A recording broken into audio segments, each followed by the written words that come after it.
আওয়ামী লীগের দুদিনব্যাপী 20তম জাতীয় সম্মেলনের উদ্বোধন করলেন প্রধানমন্ত্রী শেখ হাসিনা।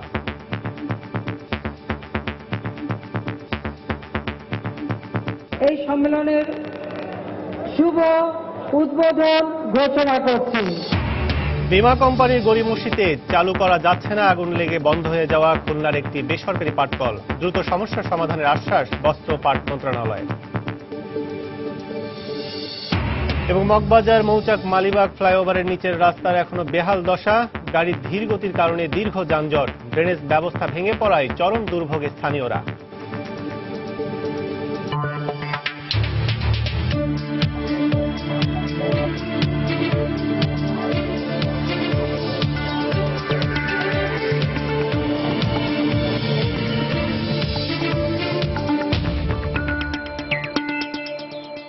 দেখছিলেন শিরোনাম। আমন্ত্রণ জানাচ্ছি দেশ ও দেশের বাইরের অর্থ বাণিজ্যের নানা খবর নিয়ে আমাদের নিয়মিত আয়োজন এ সময় বাণিজ্যে। আর আপনাদের সঙ্গে আছি আমি কাজল আব্দুল্লাহ।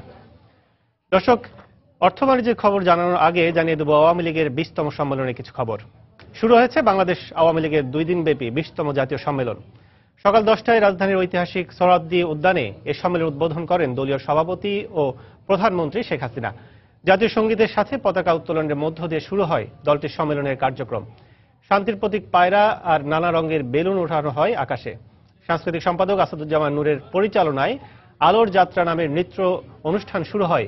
পুরো সম্মেলন স্থলে ছড়িয়ে পড়ে উৎসবের আমেজ। রবীন্দ্রনাথ ঠাকুর, লালন ফকির, কাজী নজরুল ইসলামের মতো প্রতিভাদের দেশাত্মবোধক গানের সাথে চলে মনোমুগ্ধকর পরিবেশনা। এদিকে ভোর থেকেই দেশের নানা প্রান্ত থেকে সম্মেলন স্থলে আসতে শুরু করেন অতিথি আর নেতাকর্মীরা। সম্মেলনকে কেন্দ্র করে আওয়ামী লীগ নেতাকর্মীদের মধ্যে বিরাজ করছে উৎসবের আমেজ। সম্মেলন স্থলে প্রবেশে 7টি গেট ব্যবহার করা হচ্ছে। সেই সাথে পুরো রাজধানী জুড়ে নেওয়া হয়েছে কয়েক স্তরের নিরাপত্তা ব্যবস্থা। সোহরাওয়ার্দী উদ্যান ও রাজধানীতে আইন শৃঙ্খলা রক্ষা বাহিনীর 10,000 সদস্য মোতায়েন রয়েছে। লাগানো হয়েছে 140টি সিসি ক্যামেরা। এছাড়া বিভিন্ন এলাকায় যুবলীগ, স্বেচ্ছাসেবক লীগ ও ছাত্রলীগের সমন্বয়ে গঠিত 50টি দল কাজ করছে।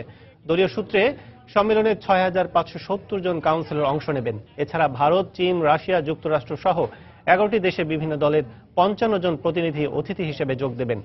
দেশি বিদেশি প্রায় 40,000 কাউন্সিলর আর ডেলিগেটকে স্বাগত জানানো হবে এবারের এই কাউন্সিলে। তিনি সম্মেলনের উদ্বোধন ঘোষণা করবেন।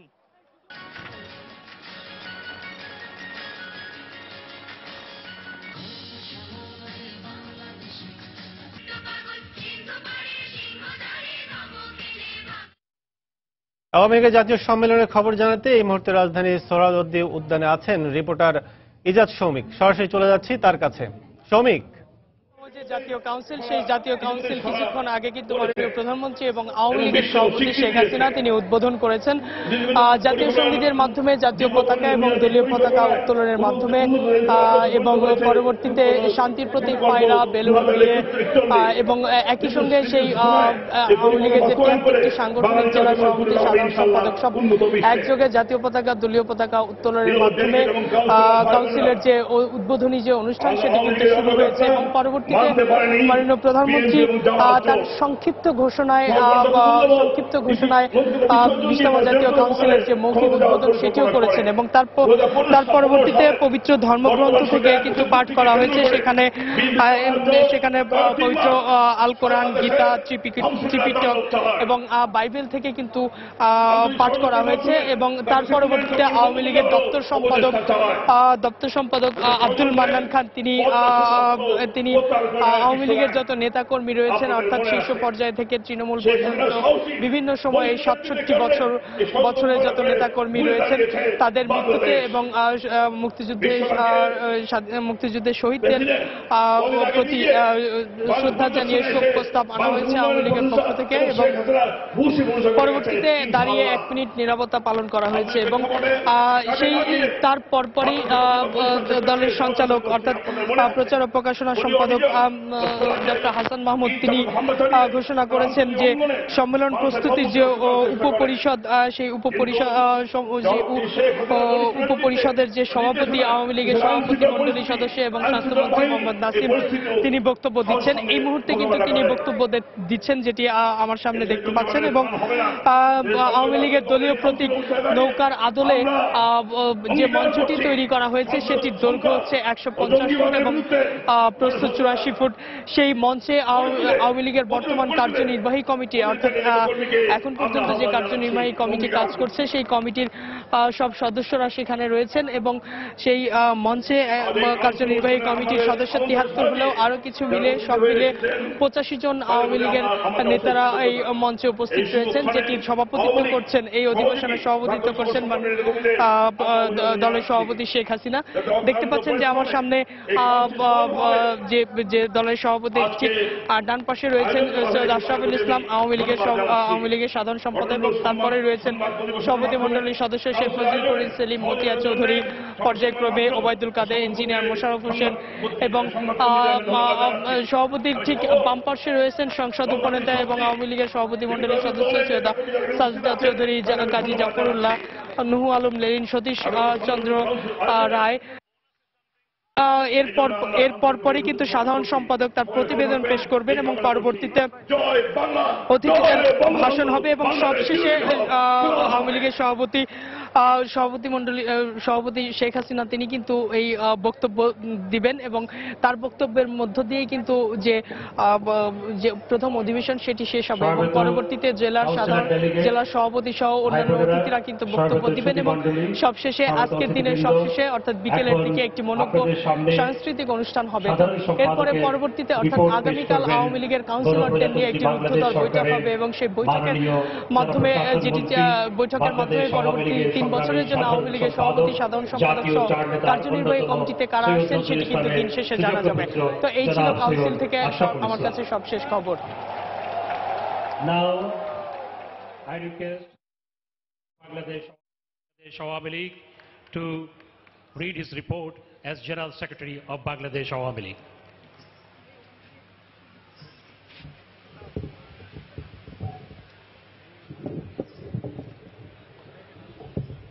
আজকের এই সম্মেলনের সম্মানিত সভাপতি, বাংলাদেশের প্রধানমন্ত্রী বঙ্গবন্ধু কন্যা জননেত্রী শেখ হাসিনা, জাতীয় নেতৃবৃন্দ, আজকের এই সম্মেলনে উপস্থিত আওয়ামী লীগের কাউন্সিল এবং ডেলিগেট ভাই ও বোনেরা,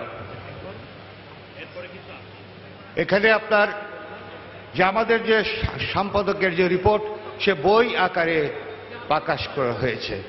আপনারা যাওয়ার আগে এখান থেকে নিয়ে যাবেন সেই রিপোর্ট। এই রিপোর্ট পড়তে হলে অনেক সময়ের প্রয়োজন থাকবে, তাই আমি আপনাদেরকে অনুরোধ করব আপনারা যাওয়ার আগে এই সম্পাদকের রিপোর্টটা আপনারা নিয়ে যাবেন সঙ্গে করে। মাননীয় প্রধানমন্ত্রী, বাংলাদেশের আওয়ামী লীগের সভানেত্রী জননেত্রী শেখ হাসিনা, বাংলাদেশ স্বাধীনতা যুদ্ধে নেতৃত্ব দানকারী, ইতিহাস ঐতিহ্য উন্নয়নের ধারক, দেশের বৃহত্তম রাজনৈতিক দল বাংলাদেশ আওয়ামী লীগের 30 জাতীয় সম্মেলন উপলক্ষে আপনারা আবার প্রাণ ঢালা অভিনন্দন গ্রহণ করুন।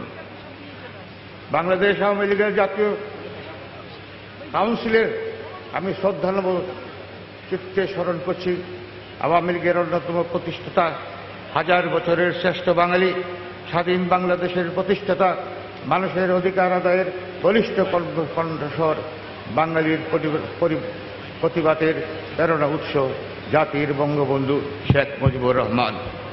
সেই সঙ্গে স্মরণ করছি 75-এর 15ই আগস্ট কালো রাত্রিতে বর্বরচিত হামলায় নিহত বঙ্গবন্ধুর সহধর্মিণী বঙ্গমাতা বেগম ফজিলাতুন্নেসা সুজিব, পুত্র শেখ কামাল, শেখ জামাল, শেখ রাসেল, পুত্রবধূ সুলতানা কামাল, রোজি কামাল, ঢাকা শেখ নাসের, কৃষক নেতা আব্দুর রব সেনিয়াবাদ, যুবলীগের প্রতিষ্ঠাতা চেয়ারম্যান শেখ ফজলুল হক মনি ও তার অন্তঃসত্ত্বা শ্রী আর্যমণি কর্নেল জামিল সহ অন্যান্য শহীদের শ্রদ্ধা নিবেদন করছি। 75 তেসরা নভেম্বর কেন্দ্রীয় কারাগারে নৃশংসভাবে নিহত 4 জাতীয় নেতা প্রয়াত সৈয়দ নজরুল ইসলাম, তাজউদ্দিন আহমদ, ক্যাপ্টেন মনসুর আলী এবং HM কামরুজ্জামানের প্রতি শ্রদ্ধা জানাই। মহান মুক্তিযুদ্ধে 30 লক্ষ শহীদ, সম্ভ্রম হারানো 3 লক্ষ মা বোন এবং জাতির শ্রেষ্ঠ বীর মুক্তিযোদ্ধাদের গণতান্ত্রিক সংগ্রামের সকল শহীদের প্রতি জানাই আমি গভীর শ্রদ্ধা। 7 দশকের যে অভিযাত্রা যাদের ত্যাগ তিতিক্ষায় গড়ে উঠকে আওয়ামী লীগ। আওয়ামী লীগ শুধু একটা রাজনৈতিক দল নয়, হাজারো শহীদের রক্ত, জাতির পিতার রক্ত, 4 জাতীয় নেতার রক্ত, হাজার হাজার নেতাকর্মীর আত্মত্যাগ। আওয়ামী লীগ শুধু একটা রাজনৈতিক দল নয়, আওয়ামী লীগ শুধু একটা রাজনৈতিক দল নয়, এটা অনুভূতি। এই হাজারো হাজারো বঙ্গুর রক্ত, 4 জাতির রক্ত, ভাষা আন্দোলনের রক্ত, স্বাধীনতা আকারের রক্ত, সেই অনুভূতি, এই অনুভূতি সৃষ্টি হয়েছে নাম আওয়ামী লীগ। এটা কোনো সনাতন দল নয়। এখানে যারা আছে সেখানে শহীদের সন্তানরা। আমাদের প্রধানমন্ত্রী বসে আছেন পিতৃহারা সন্তান, আমি একজন শহীদের সন্তান। এই আওয়ামী লীগ এই দেশটাকে স্বাধীন করেছে, বাংলা ভাষার আন্দোলন করেছে, গণতন্ত্রের আন্দোলনের সংগ্রাম করেছে। গত 2 বার রাষ্ট্রীয় ক্ষমতায় আছে আওয়ামী লীগ। এই আওয়ামী লীগ শুধু গতানুগত কোন রাজনৈতিক দল নয়। এত দল পৃথিবীতে অনেক দল আছে, কিন্তু যে আত্মত্যাগ এই পৃথিবীর কোন রাজনীতির কোন তুলনা হয় না। এত ত্যাগ, এত আকাঙ্ক্ষা, এত বিপর্যয়ের মধ্যেও আওয়ামী লীগ এখনো বাংলাদেশের মধ্যে এবং পৃথিবীর মধ্যে অন্যতম একটা শ্রেষ্ঠ রাজনৈতিক দল। হ্যাঁ, শ্রেষ্ঠ। আমি 2 বার আওয়ামী লীগের সাধারণত সাংগঠনিক ছিলাম। দলকে পরিষ্কার জননেত্রী শেখ হাসিনার উপদেশে আমি দলকে পরিচালনা করেছি। আওয়ামী লীগের মধ্যে কোনো ভোর ভাঙ্গ ধরে নাই, কোনো স্কিজম তৈরি হয় নাই। আমরা সবাই জননেত্রী শেখ হাসিনার নেতৃত্বে আমি এবং আওয়ামী লীগের লক্ষ লক্ষ নেতা কর্মী জননেত্রীর শেখ হাসিনার পথে গত 5 বছর আমরা কাজ করেছি। আজকে আমাদের দল যে কোনো সময় থেকে শক্তিশালী আওয়ামী লীগ। আওয়ামী লীগকে ধ্বংস করার জন্য এই দেশে অনেক ষড়যন্ত্র হয়েছে। আমাদের বঙ্গবন্ধুকে হত্যা করেছে, সৈয়দ নজরুল ইসলামকে হত্যা করেছে, তাজউদ্দিন সাহেবকে হত্যা করেছে, মনসুর আলী সাহেবকে হত্যা করেছে, হাজার হাজার নেতা কর্মীদেরকে হত্যা করেছে। তারপরেও কিন্তু আওয়ামী লীগকে নিঃশেষ করতে পারে নাই। হ্যাঁ, এবং কোনোদিনেই পারবে না, কোনোদিনেই পারবে না। জননেত্রী যতদিন আছেন উনি নেতৃত্ব দেবেন, কিন্তু এই জননেত্রী শেখ হাসিনা যদি না থাকেন আওয়ামী লীগ কিন্তু মরবে না, মরবে। আওয়ামী লীগ কি অজেয় রাজনৈতিক সংগঠন? পৃথিবীতে এমন কোন রাজনৈতিক নাই যে আওয়ামী লীগের মতো একটা সংগঠন দেশের জন্য, দেশের মানুষের কল্যাণের জন্য এত আত্মত্যাগ কেউ করে নাই আওয়ামী লীগের মতো।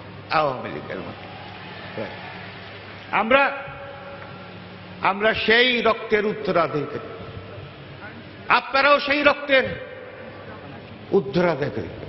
আমরা প্রতিটি ডেলিগেট ভাই, কাউন্সিলর ভাই, সারা বাংলাদেশে ছড়িয়ে থাকা আওয়ামী লীগের নেতা কর্মী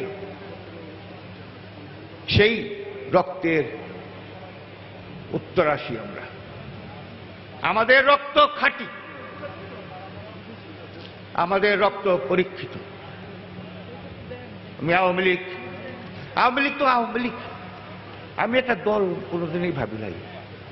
আওয়ামী লীগকে ভাবছি একটা অনুভূতির নাম হলো রক্ত, বঙ্গবন্ধুর রক্ত। হাজার হাজার আওয়ামী লীগের মৃত্যুতে, আন্দোলন সংগ্রামে যে অনুভূতির সৃষ্টি হয়েছে, সেই অনুভূতির নামেই হলো আওয়ামী লীগ। আওয়ামী লীগ এগিয়ে যাচ্ছে, আওয়ামী লীগ এগিয়ে যাবে। জননেত্রী শেখ হাসিনার নেতৃত্বে এই বাংলাদেশ একদিন সোনার বাংলা প্রতিষ্ঠিত হবে। আমি আশা করব আমরা যদি ঐক্যবদ্ধ থাকি, পৃথিবীর কোনো শক্তি নাই এই আওয়ামী লীগকে আপনার স্তব্ধ করে দিতে পারবে।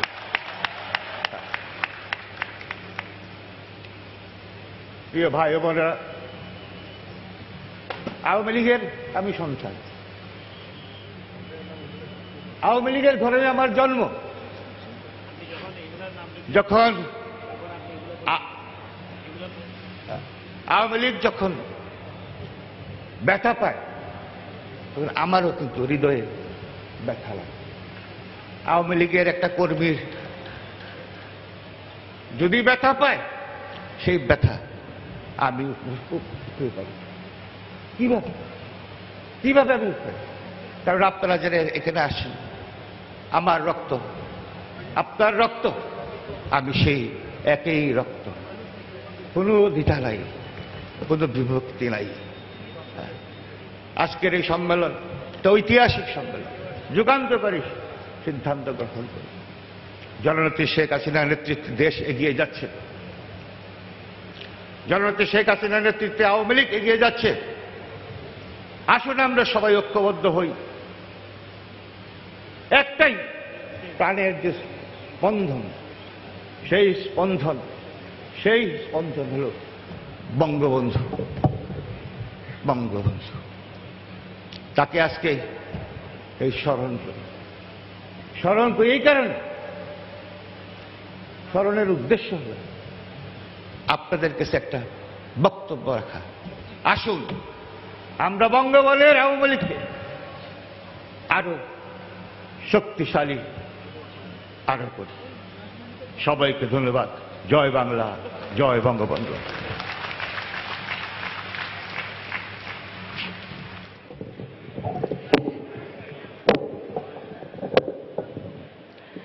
আজকের এই সম্মেলনে 11টি দেশ থেকে প্রায় 10টি দেশ থেকে প্রায় 60 জনের মতো বিভিন্ন রাজনৈতিক দলের প্রতিনিধি এখানে উপস্থিত হয়েছেন। এছাড়াও বাংলাদেশের বিভিন্ন রাজনৈতিক দলের বিভিন্ন নেতৃবৃন্দ এখানে উপস্থিত হয়েছেন। বিদেশি অতিথিবর্গ এবং দেশের বিভিন্ন রাজনৈতিক প্রতিনিধিবর্গ এখানে উপস্থিত হয়েছেন। তাদের নাম পরিষেবাবেন অভ্যর্থনা পরিষদের সম্মানিত সদস্য চলছে বাংলাদেশ আওয়ামী লীগের যুগ্ম সাধারণ সম্পাদক ডাক্তার ক্রমাগত যে ষড়যন্ত্র হচ্ছে সরকার এবং আওয়ামী লীগের বিরুদ্ধে, সেই ষড়যন্ত্র আসলে কেউ করে আওয়ামী লীগকে কোনো ক্ষতি করতে পারবে না। সুতরাং আমাদের নেতাকর্মীদেরকে তিনি ঐক্যবদ্ধ রাখার উপর জোর দিয়েছেন। এই মুহূর্তে আওয়ামী লীগের আরেকজন যুগ্ম সাধারণ সম্পাদক ডক্টর দীপু মনি, তিনি নেতাকর্মীদের উদ্দেশ্যে বক্তব্য দিচ্ছেন। আপনাদেরকে বলে রাখি যে আওয়ামী লীগের যে কাউন্সিল সাধারণত হয়, সেটি প্রতি 3 বছর পর যেটি 3 বছর পর নির্বাচন কমিশনের বিধান অনুযায়ী আসলে করার কথা। তো তার প্রেক্ষিতে 2015-তে হওয়ার কথা থাকলেও সেটি কিন্তু এখন 2016 সালে এসে এই 22-23 অক্টোবর হচ্ছে। তো যখন আসলে আওয়ামী লীগের যে জন্মের যে সময়টা, সেই সময়ে প্রত্যেক বছর আওয়ামী লীগের কাউন্সিল বিধান ছিল, কিন্তু পরবর্তীতে 1995 সালে সেই গঠনতন্ত্রের পরিবর্তনে আওয়ামী লীগের তৃতীয় আওয়ামী লীগের যে দ্বিতীয় অধিবেশন, কাউন্সিল, সেই কাউন্সিলের গঠনতন্ত্রের পরিবর্তনে 2 বছর পর করার সিদ্ধান্ত হয় এবং পরবর্তীতে তার প্রেক্ষিতে কিন্তু এখন 3 বছর পর কাউন্সিল করার সিদ্ধান্ত হয় এবং এই কাউন্সিল থেকে পরবর্তী 3 বছরের জন্য দলের কাণ্ডারি কে হবে, দলের সভাপতি, সাধারণ সম্পাদক থেকে শুরু করে কার্যনির্বাহী কমিটিতে কারা থাকবেন, সেটি কিন্তু ঠিক করা হয়। এবং এই আজকে প্রথম দিনের পর অর্থাৎ দ্বিতীয় দিন আগামীকালকে সেই দলের কাউন্সিলরদের নিয়ে যে রুদ্ধদ্বার বৈঠক হবে সেই বৈঠক থেকে কিন্তু দলের পরবর্তী নেতৃত্ব ঠিক করা হবে। তো এই ছিল আমার কাছে সবশেষ। জনাব মঞ্জুরুল হাসান চৌধুরী এবং দর্শক, এতক্ষণ ছিলাম আওয়ামী লীগের 20তম সম্মেলনে। সেখানে বক্তব্য রেখেছেন দলটির সাধারণ সম্পাদক সৈয়দ আশরাফ। মগবাজার মৌচাক মালিবাগ ফ্লাইওভারের কাজ অনেকটাই শেষ, তবে ফ্লাইওভারের নিচের রাস্তা এখনো রয়েছে বেহাল দশায়। গাড়ির ধীরগতির কারণে যানজটের ভোগান্তি ছাড়াও পথচারী চলাচলের রাস্তা আর ড্রেনেজ ব্যবস্থা ভেঙে পড়ায় স্থানীয়দের পড়তে হচ্ছে চরম দুর্ভোগে। তবে শিগগিরই নিচের রাস্তার সংস্কার শুরু করার আশ্বাস দিয়েছে কর্তৃপক্ষ। সেলিয়া সুলতানার রিপোর্ট। এভাবেই যানবাহন চলছে মৌচাক থেকে মালিবাগের রাস্তায়। বৃষ্টি হোক বা না হোক, দিনের পর দিন পানিতে তলিয়ে থাকা ভাঙা রাস্তায় চলাচলে সাধারণ মানুষ আর যাত্রীদের পড়তে হচ্ছে ভোগান্তিতে। এখানে সবসময় আমি অফিসে আসা যাওয়া করি, দেখা যায় যে খুব ভোগান্তি হয়। প্রায় 2 বছর ধরে এই রাস্তা কোনো আপনার কাজ চলছে না। আমার 2 বাচ্চাকে নিয়ে আমি কিন্তু স্কুলে যাই, 2টা ব্যাগ নিয়ে 2টা বাচ্চার সাথে নিয়ে একটা রিক্সায় করে কত কষ্টকর হয় শুধু যেই নিয়ে যায় উনিই বুঝবেন। পাবলিকের চলাচল করতে অসুবিধা হয়, গাড়ি উড়ে যায় মাঝে মাঝে। প্রচুর ভাঙা, আমাদের খুবই সমস্যা হয়, যাওয়া যায় না, আসা যায় না। এছাড়া ফুটপাত ও ড্রেনেজ ব্যবস্থাও ভেঙে পড়েছে। ফ্লাইওভার নির্মাণের কাঁচামাল আর ডাম্পিং করার জন্য কংক্রিটের স্তূপ ফেলার জায়গা না থাকায় সেগুলোর স্থানও হচ্ছে রাস্তাতেই। বালু, সিমেন্ট, ইট গুলিয়া গাদিতে রাখছে, ময়লা যায়, ড্রেন অপরিষ্কার হয়েছে। বৃষ্টি হলে দ্রুত নিষ্কাশনের ব্যবস্থা করা উচিত। সিটি কর্পোরেশন মাঝে মাঝে আসে, তারা বলে যায় তাদের কথা শুনে বন্ধ করা হয় 2 দিন, আবার রাখে তারা। ঢাকা দক্ষিণ সিটি কর্পোরেশন বলছে, এবছর জলাবদ্ধতা হওয়ার অন্যতম একটি কারণ নির্মাণ সামগ্রী রাস্তায় বা যেখানে সেখানে রাখা। কনস্ট্রাকশন গুডস এগুলো কিন্তু বৃষ্টি হলেই ধুয়ে যায় এবং সমস্ত ড্রেন সিল হয়ে যায়।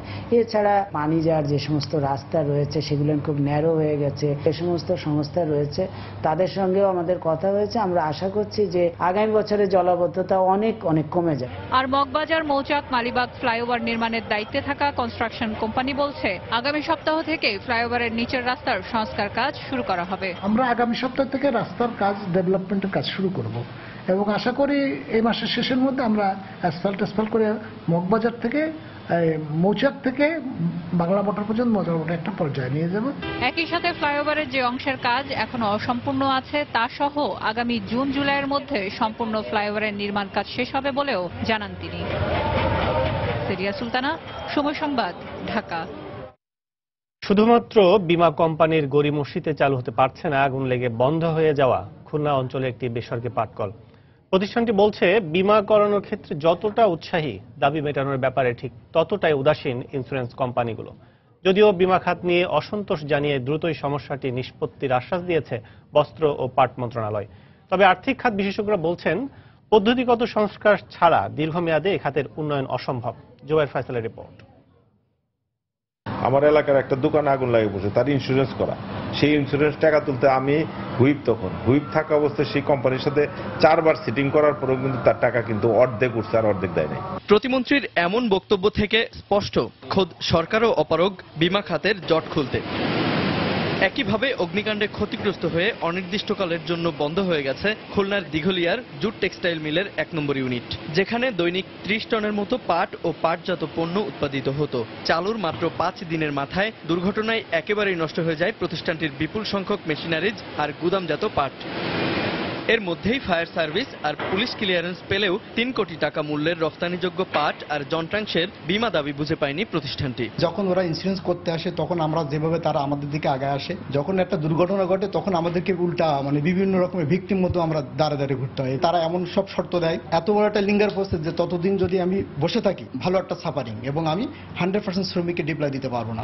এমন অভিযোগ প্রতিদিনই আসছে বীমা নিয়ন্ত্রণ অধিদপ্তরে, কিন্তু নিষ্পত্তি হচ্ছে সামান্যই, এমন মত আর্থিক খাত বিশেষজ্ঞদের। তবে বীমা খাতের দীর্ঘমেয়াদী উন্নয়নে শর্ত কমানোর সঙ্গে প্রতি বছর শিল্প বীমা নবায়ন পদ্ধতি বাতিলেরও পরামর্শ তাদের। যখনই দেখা যায় কোনো দুর্ঘটনা ঘটে তখনই বলা হয় যে আপনি এটা তো ফায়ার হয়েছে ঠিকই, কিন্তু এটা আসল ফায়ার না। এত অসংখ্য আইটেম কমপ্লেন্স করা, এটা গ্রাহকের পক্ষে সম্ভব হয় না, ব্যাংকের পক্ষে ওটা ইনসিস্ট করা যায় না। বছর বছর যে বীমা করার যে সিস্টেম, এটাই হলো বাংলাদেশের বিমা শিল্পের সবচেয়ে একটা দুর্বল দিক। আইআরডি এর তথ্য মতে দেশের বীমা কোম্পানিগুলোতে নিষ্পত্তির অপেক্ষায় রয়েছে শুধুমাত্র পাট শিল্প সংশ্লিষ্ট প্রায় ১,৫০০ ক্ষতিপূরণ দাবি, যার মধ্যে আদালতের দ্বারস্থ হয়েছেন ৫ শতাধিক গ্রাহক। জুবের ফয়সাল, সময় সংবাদ, খুলনা। টানা ২ সপ্তাহ ঊর্ধ্বমুখী থাকার পর রাজধানীর পাইকারি বাজারে কমেছে ভারতীয় পেঁয়াজের দাম। সপ্তাহের ব্যবধানে আদা ও রসুনের দাম কেজিতে ৪ থেকে ৫ টাকা কমলেও পরিবর্তন নেই চালের বাজারে। কমেছে সব ধরনের মসুর ডালের দাম। হঠাৎ করে ২ সপ্তাহ আগে থেকে অস্থিতিশীল হতে থাকে ভারতীয় পেঁয়াজের বাজার। সরবরাহ সংকটের অজুহাতে কেজিতে ৮ থেকে ১০ টাকা বেড়ে ২৬ টাকায় বিক্রি হয় ভারতীয় পেঁয়াজ। অবশেষে এ সপ্তাহে সেই পেঁয়াজের দর নেমে এসেছে ১৮ থেকে ২০ টাকায়। সরবরাহ ভালো থাকায় কমতির দিকে রসুন ও আদার দাম। রসুনের বাজারটা আগের থেকে ৫ টাকা ৬ টাকা কমছে। গেল সপ্তাহে আমরা যে রসুনটা বেচছিলাম ৬৫ থেকে ৮০ টাকা, এই সপ্তাহে ৬০ টাকা হইতে ৮-৫০ টাকা বেচতেছি। এই চিলের বাজারটা ১৮ থেকে ২০ টাকা বাজার। আদার বাজারটা গেল সপ্তাহে যা বেচছি এই সপ্তাহে আরো ৪-৫ টাকা কমছে। মাসখানেক আগের বেড়ে যাওয়া দামেই বিক্রি হচ্ছে সব ধরনের চাল। মিনিকেট প্রকার ভেদে আপনার ৪২ থেকে ৪৬, ৪৮ এরকম দাম। আর ২৮ চাল আপনার ৩৬ থেকে ৩৮। আর গুটি চালের সরবরাহটা কম, ওগুলি ২৮-এর দামই ৩৬ থেকে ৩৮ টাকা। মোটা চালের সিজন আসতেছে, মোটা, তারপর হলো আপনার যে স্বর্ণা চাউল, এগুলো মানে আসবে, ধরেন ১ মাস পরে এসে যাবে, কারণ মোটা চালের দাম অনেকটা কমে আসবে। মুদি পণ্যের মধ্যে চিনি বস্তায় ১৫০ টাকা কমেছে। ৬ টাকা বাড়তি দামে বোতলজাত সয়াবিন তেল বিক্রি হলেও পরিবর্তন নেই খোলা সয়াবিনের দামে। দেশি মসুর ডাল কেজিতে ২ থেকে ৩ টাকা কমলেও অপরিবর্তিত রয়েছে খেসারি, বুট ও মুগ সহ অন্যান্য ডালের দাম। গত সপ্তাহের তুলনায় এই সপ্তাহে এসে আপনার কেজি প্রতি ২ থেকে ৩ টাকা করে কমছে। দেশি মসুরি এখন আমরা বিক্রি করতেছি ১০৮ টাকা থেকে শুরু করে আপনার ১২৪ টাকার মধ্যে। চিনিও মোটামুটি গত সপ্তাহের তুলনায় কেজিতে ৩ টাকা কমছে। ৩ টাকা কমে আগে যেমন ৩৩৫ টাকা ছিল বস্তা, এখন ৩২০০ টাকা হয়েছে বস্তা। মশলার মধ্যে দারুচিনি, এলাচ ও লবঙ্গ আগের দামে বিক্রি হলেও জিরা প্রতি কেজিতে ২০ টাকা কমে বিক্রি হচ্ছে ৩৩০ টাকায়। শুভ খান, সময় সংবাদ, ঢাকা। ২০২১ সালের মধ্যে আইসিটি খাতে $৫ বিলিয়ন রপ্তানি অর্জনে সকল প্রতিবন্ধকতা দূর করতে সরকার কাজ করছে বলে জানিয়েছেন বাণিজ্যমন্ত্রী তোফায়েল আহমেদ। গতকাল সকালে ডিজিটাল ওয়ার্ল্ডের সমাপনী দিনে আয়োজিত এক সেমিনারে মন্ত্রী কথা বলেন। সেমিনারে দেশের সফটওয়্যার নির্মাতাদের নির্মাণের সঙ্গে জড়িতরা আইসিটি খাতে উদ্যোক্তাদের জন্য ব্যাংক ঋণ বাড়াতে সরকারের প্রতি দাবি জানান। দেশের কাজ করতে পারি না, আমার দেশের সরকারি কাজ অন্য দেশ থেকে এসে করা হয়, আর আমাকে আপনি বলেন বিদেশে গিয়ে রপ্তানি করব, আমার রেফারেন্সটা কোথায় পাবো? আমাদের দেশে ইন্টারনেট আমি গতি পাই না, এবং সেই গতি পাই না বলে আমি আমার তথ্য প্রযুক্তির কাজ ইন্টারনেটের মাধ্যমে করার ক্ষেত্রে প্রতি মুহূর্তে হিমশিম খাই। কয়েকটা প্রায়োরিটি সেক্টর আছে, তার মধ্যে আইটি ইজ নাম্বার 1। এইসব ক্ষেত্রে আমরা যা যা করণীয় দরকার আমরা করব, এতে কোনো সন্দেহ নেই। আপনাদেরকে নগদ সহায়তা দেওয়ার ব্যবস্থা আমরা করবই। বাংলাদেশ ব্যাংক, এনবিআর, বিডা, বাণিজ্য মন্ত্রণালয়, we all will work together, এবং আমরা এই সমস্যার সমাধান করবই। রাজধানীর 6 সিজন হোটেলে ঢাকা চেম্বার অব কমার্সের আয়োজনে চলছে জ্বালানি ব্যবহারের দক্ষতা বিষয়ক সেমিনার। সেখানে এই মুহূর্তে রয়েছে সহকর্মী কামরুল হাসান সবুজ। সরাসরি চলে যাচ্ছে তার কাছে। সবুজ, কাজল, আমরা দাঁড়িয়ে আছি যে রাজধানীর গুলশানে 6 সিজনস হোটেল, সেখানে একটি জ্বালানি দক্ষতা নিয়ে আলোচনা সভার আয়োজন করা হয়েছে এবং এই আলোচনা সভার আয়োজনে ডিসিসিআই অর্থাৎ Dhaka chamber of commerce and industry এবং NCCI Nordic chamber of commerce and industry এর আয়োজনে এই সেমিনারটি হচ্ছে। এবং এই সেমিনারে কিন্তু যে বাংলাদেশের যে শিল্প প্রতিষ্ঠানগুলোতে জ্বালানি দক্ষতা নিয়ে যে কথা বলার বা জ্বালানির দক্ষতাকে কতভাবে কাজে লাগানো যায় সেই বিষয়গুলো নিয়ে কিন্তু এই সেমিনারে আলোচনা করা হচ্ছে। এবং এই সেমিনারের মাধ্যমে যে 3E অর্থাৎ এনার্জি এফিসিয়েন্সি এনগেজমেন্ট একটা প্রকল্পের যে জরিপ ছিল সেই জরিপটাকে তুলে ধরা হচ্ছে এবং সেই জরিপে কিন্তু বলা হচ্ছে যে যদি শুধুমাত্র দক্ষ এনার্জি ব্যবস্থাপনা অর্থাৎ শক্তি জ্বালানি ব্যবস্থাপনার মাধ্যমেই জ্বালানি সাশ্রয় করা সম্ভব এবং সেই সাশ্রয়টা দিয়ে কিন্তু যে শিল্প প্রতিষ্ঠানগুলোর এক্সটেনশন অর্থাৎ সম্প্রসারণ করা সম্ভব এবং তাদের তথ্য যেটা বলছে যে শুধুমাত্র ব্যবস্থাপনা দক্ষ হলে অন্তত অ্যাজ ইউজুয়াল যে সিস্টেমে জ্বালানি ব্যবহার করা হয় তার চেয়ে 16% জ্বালানি সাশ্রয় হয় এবং সেই হিসেবে অন্তত যে বার্ষিক যে হিসাব ব্যয়ের হিসাব সেখান থেকে অন্তত 18% যে ব্যয়টা সাশ্রয় হয় এবং এইটার সাথে যখন বিভিন্ন ধরনের জ্বালানি সাশ্রয়ী ইকুইপমেন্ট ব্যবহার করা হবে সেই ক্ষেত্রে কিন্তু 21% কার্বন ডাই অক্সাইডেরও কিন্তু নির্গমন কম হবে। তো এই সব বিষয়গুলো কিন্তু তুলে ধরা হচ্ছে এবং আমাদের বাংলাদেশে যে কথাগুলো বলা হয়ে থাকে শিল্প সম্প্রসারণের ক্ষেত্রে, সেই সম্প্রসারণের ক্ষেত্রে কিন্তু যে জ্বালানি সংকট জ্বালানি সংকটের কথা বলে থাকেন শিল্প মালিকরা, তারা নতুন শিল্প প্রতিষ্ঠান গড়ার ক্ষেত্রে কিংবা শিল্প প্রতিষ্ঠানের এক্সটেনশনের ক্ষেত্রে, তো সেই জায়গা থেকেই কিন্তু এখানে গুরুত্বপূর্ণ করে তোলা হচ্ছে জ্বালানির কিভাবে সাশ্রয় এবং দক্ষতার মাধ্যমে সেই সাশ্রয় জ্বালানির ব্যবহারটাকে অন্য খাতে ট্রান্সফার করা যায়, সেগুলো নিয়ে এখানে আলোচনা হচ্ছে। তো কাজল, এই কিছুক্ষণের মধ্যে হয়তো এই আলোচনা সভাটি শেষ হয়ে যাবে। তো এই মুহূর্তে ছিল আমার কাছে সর্বশেষ খবর। কাজল। দর্শক, জ্বালানি ব্যবহারের দক্ষতা বিষয়ক সেমিনার থেকে জানাচ্ছিলেন সহকর্মী কামরুল হাসান সবুজ। কম মূল্যে ইন্টারনেট ব্যবহারের সুযোগ করে দিলে দেশের তথ্য প্রযুক্তি খাত আরও এগিয়ে যাবে বলে জানিয়েছেন বক্তারা। শুক্রবার বিকেলে 3 দিনব্যাপী আয়োজিত ডিজিটাল ওয়ার্ল্ড 2016 এর সমাপনী অনুষ্ঠানে এসব কথা বলেন তারা। শেষ দিন শিক্ষার্থী, উদ্যোক্তা সহ নানা বয়সী দর্শনার্থীদের ভিড় ছিল চোখে পড়ার মতো। অনুষ্ঠানের প্রথমবারের মতো যে কোনো জরুরি সহযোগিতায় ন্যাশনাল হেল্প ডেস্ক 999 অ্যাপসটির উদ্বোধন করা হয়। উৎসবমুখর পরিবেশের মধ্য দিয়ে শেষ হলো ডিজিটাল ওয়ার্ল্ড 2016। এ উপলক্ষে শুক্রবার বিকেলে এক সমাপনী অনুষ্ঠানের আয়োজন করা হয়। এতে প্রধান অতিথির বক্তব্যে অর্থমন্ত্রী বলেন, ডিজিটাল বাংলাদেশ গড়ার স্বপ্ন দেখাটা কঠিন হলেও আজ তা বাস্তবায়ন হওয়ার পথে। সত্যি বলতে হবে, আজকে 7 বছর পরে যে আমাদের তরুণ সমাজ এই চ্যালেঞ্জটা গ্রহণ করে এবং অত্যন্ত আনন্দের সঙ্গে এবং সাফল্যের সঙ্গে তারা সেই চ্যালেঞ্জ গ্রহণ করেছে। আমার মনে হয় যে আমরা সত্যি সত্যি ডিজিটাল বাংলাদেশের মধ্যেই পদার্পণ করেছি। অনুষ্ঠানে দ্রুতগতির পাশাপাশি ইন্টারনেটের দাম আরও কমানোর দাবি জানান আইসিটি বিশেষজ্ঞরা। 5 বিলিয়ন না, আমরা 50 বিলিয়ন রপ্তানি করব এবং সেটার জন্য আপনি কেবলমাত্র দ্রুতগতির ইন্টারনেট দেবেন এবং বাংলাদেশের প্রতি ঘরে এই ইন্টারনেট যেন তার ক্রয় ক্ষমতার মধ্যে পৌঁছাতে পারে সেই ব্যবস্থাটা করবেন। ডিজিটাল ওয়ার্ল্ডে আসা শিক্ষার্থীরা জানালেন বিভিন্ন অভিজ্ঞতার কথা, তবে প্রচারণার অভাব এবং শিশুদের আগ্রহ সৃষ্টি করার মতো তেমন কিছু ছিল না বলে অভিযোগ অংশগ্রহণকারীদের।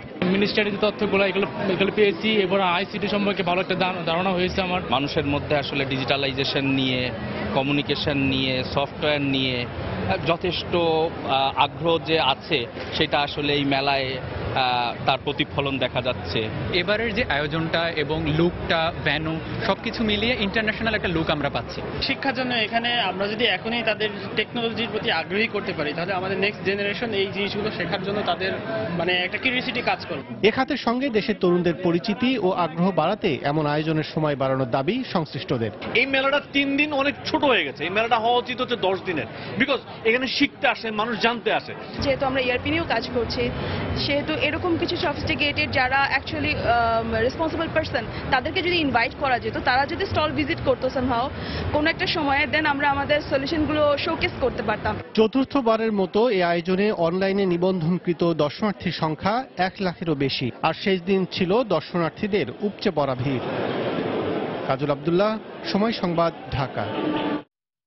সিলেটে সরকারের খাদ্য বান্ধব কর্মসূচির 10 টাকা কেজি দরের 87 বস্তা চাল জব্দ করেছে পুলিশ। তবে এই ঘটনায় কাউকে আটক করা যায়নি। এই চাল বাজারে বিক্রির উদ্দেশ্যে রাখা হয়েছিল বলে জানিয়েছে পুলিশ। গত বৃহস্পতিবার রাতে সদর উপজেলার বটেশ্বর বাজারে অভিযান চালিয়ে চাল জব্দ করা হয়। পুলিশ জানায়, ওয়াদুদ মিয়া নামে এক ব্যক্তির মালিকানাধীন গুদামে অভিযান চালিয়ে খাদ্য বান্ধব কর্মসূচির 4350 কেজি চাল জব্দ করা হয়। পরে জব্দকৃত চাল উপজেলা খাদ্য কর্মকর্তা রঞ্জন কুমার দেবের তত্ত্বাবধানে খাদিমনগরের সরকারি খাদ্য গুদামে মজুদ রাখা হয়। ঘটনার পর থেকে পলাতক রয়েছে গুদামের মালিক ওয়াদুদ মিয়া।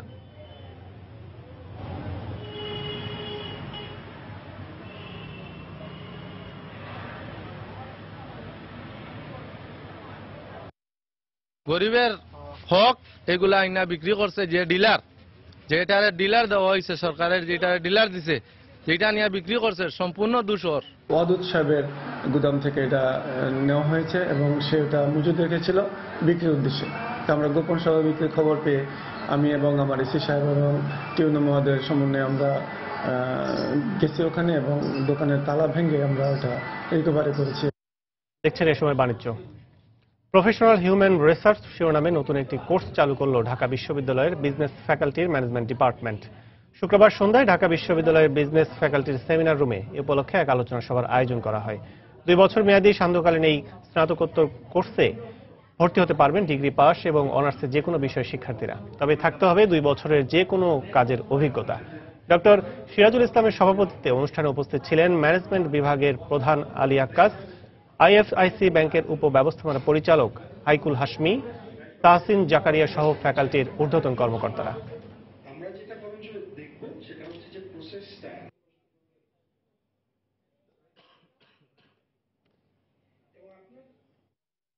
এবার দেশের বাইরের অর্থ বাণিজ্যের খবর। যুক্তরাষ্ট্রের সঙ্গে দীর্ঘদিনের সম্পর্ক ছিন্নের ঘোষণা দিয়েছে ফিলিপিন্সের প্রেসিডেন্ট রদ্রিগো দুতের্তে। চীনে 4 দিনের রাষ্ট্রীয় সফরকালে বৃহস্পতিবার এমন ঘোষণা দিলেন দেশটির প্রেসিডেন্ট। বেইজিংয়ে প্রেসিডেন্ট শি জিনপিং এর বৈঠক শেষে চীন ফিলিপিন্স সম্পর্ক জোরদারে 2 দেশ আরও বেশি মনোযোগী হবে বলেও জানান দুতের্তে। দক্ষিণ চীন সাগর বিতর্কে ফিলিপিন্স নমনীয় হবে বলেও জানান তিনি। দুতের্তে বলেন, যুক্তরাষ্ট্রের সঙ্গে ফিলিপিন্সের সামরিক ও বাণিজ্যিক সম্পর্ক আজ থেকে বিচ্ছিন্ন হয়ে গেল। সম্প্রতি ফিলিপিন্সে মাদক বিরোধী কঠোর অবস্থান নিয়ে মার্কিন সমালোচনাকে কেন্দ্র করে 2 দেশের সম্পর্কে দূরত্ব বাড়ে। President Rodrigo Duterte is leading a 300-strong delegation of Filipino business leaders who are... আবার জানিয়ে দিচ্ছি এ সময় বাণিজ্যের শিরোনামগুলো।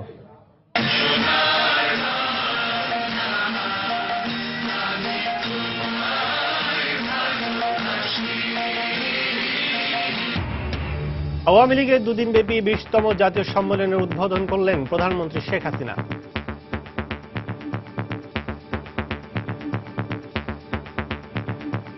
এই সম্মেলনের শুভ উদ্বোধন ঘোষণা করছি। বিমা কোম্পানির গড়িমসিতে চালু করা যাচ্ছে না, আগুন লেগে বন্ধ হয়ে যাওয়া খুলনার একটি বেসরকারি পাটকল। দ্রুত সমস্যা সমাধানের আশ্বাস বস্ত্র পাট মন্ত্রণালয়ের। এবং মগবাজার মৌচাক মালিবাগ ফ্লাইওভারের নিচের রাস্তার এখনো বেহাল দশা, গাড়ির ধীরগতির কারণে দীর্ঘ যানজট, ড্রেনেজ ব্যবস্থা ভেঙে পড়ায় চরম দুর্ভোগে স্থানীয়রা। এই ছিল এই সময় বাণিজ্যে। যে কোনো খবর পেতে ভিজিট করুন সময়নিউজ.tv। সঙ্গেই থাকুন সময়ের।